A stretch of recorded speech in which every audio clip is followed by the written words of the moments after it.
To be here, number one, and to sit on the stage with these gentlemen and ladies behind me, World War II survivors, Korean survivors who represented the greatest generation.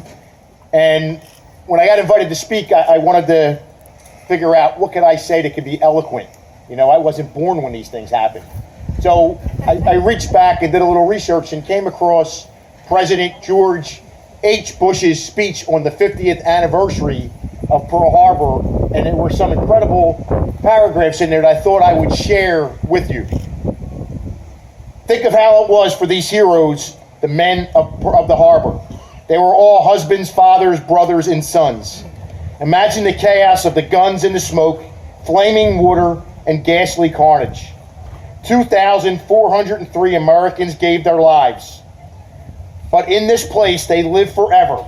Our memory, reminding us gently, selflessly, like chimes in the distant night.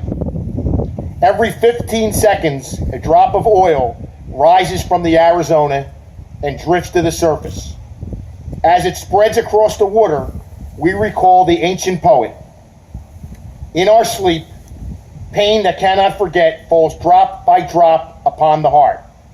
And in our own despair, against our own will, comes wisdom through the awful grace of God.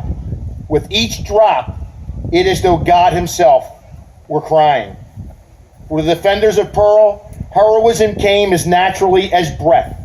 They reacted instinctively by rushing to their posts. They knew as well that our nation would be sustained by the nobility of its cause. Long after a gentleman's service in World War II, when he folded and put away his uniform, he was asked by a reporter to reflect upon his service.